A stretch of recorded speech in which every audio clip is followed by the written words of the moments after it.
guys, it is Rob. Welcome back to the channel, and welcome to day 3 of the 31 Days of Horror Challenge.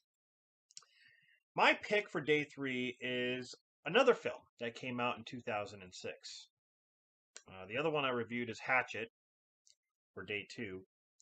And this one, I feel like not a lot of people talk about, but I love the character or the killer in this. He's very unique and intimidating and really cool. See No Evil with Jacob Goodnight.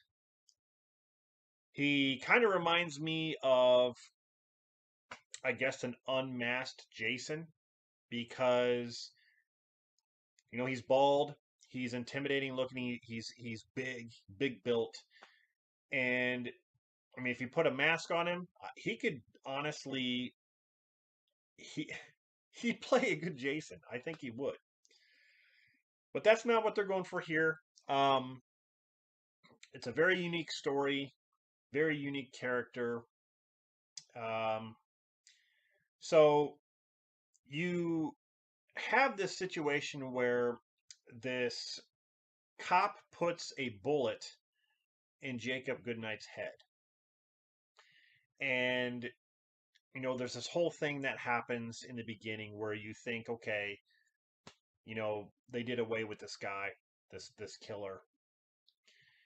Then you fast forward to 4 years, and there's a bunch of criminals that show up to this hotel. It's called the Blackwell Hotel, and they show up there to do community service, along with the cop who put the bullet in Jacob Goodnight's head 4 years ago. So he's there. So yeah, these criminals are doing community service. There's some cocky ones. They get in fights and they cause trouble. They kind of split up in certain rooms and do certain things within the hotel. But then you have Jacob Goodnight, who's in the hotel, and he's in his own little like room where he set up traps around the hotel where he can actually he knows where people are. And it reminded me of course, this came out first, but it reminded me of the Friday the 13th remake when Jason was underground and he set up traps all over the camp. And when somebody runs into something, there's like a bell that goes off, or like he could tell where they are. He knows where they are by setting up traps. Of course, that came out after, but it's kind of like this. Like, he knows where the people are, and he has like this chain.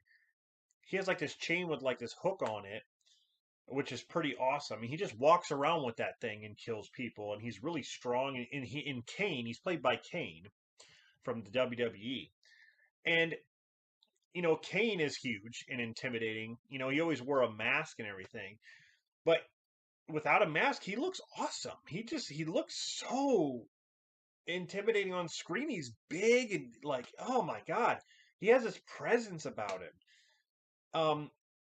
But he goes around and kills these criminals one by one, and there's only 8 of them.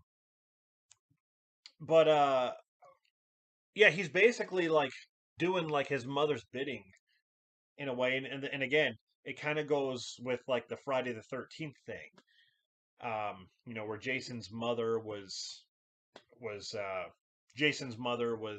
telling Jason what to do and all that stuff. So it is kind of a nod there, but the effects in this are they're so good. Really, really awesome blood, gore effects. I love it when they're practical. If you're going to do CG, which I think they do a couple times here, but if you're going to do it good and do it well to where you really have to question, is it CG or is it practical? Vince McMahon was actually an executive producer on this, which is funny. Tyler Bates did the music. I'm a really big fan of Tyler Bates. Yeah, it's by WWE Films Production, Lionsgate. Gregory Dark is the one who directed this. But yeah, guys, this is another great horror flick right here. I didn't really care for See No Evil 2. I thought that was just not very good. But the first one with him going around this hotel, really creepy setting with the dark hallways and stuff. And this room that he's in is kind of creepy too, like with stuff laying around in jars and stuff. Um, really good, guys. I almost wish they would make another one of these, and make it kind of maybe a trilogy and kind of or maybe even like sort of an origin story. But like, I want to see more of him. I want to see like a little bit of backstory of his like freakish strength and all that stuff. But really good movie, guys. If you have not seen See No Evil, you're missing out. Definitely check this one out. Came out the same year as Hatchet. So there you go. That is my pick for day 3. I hope you enjoyed this review. Let me know what you think of the movie and my review down in the comments. And yeah, so stay tuned for day 4 of the 31 Days of Horror Challenge. And I'll see you guys in the next one.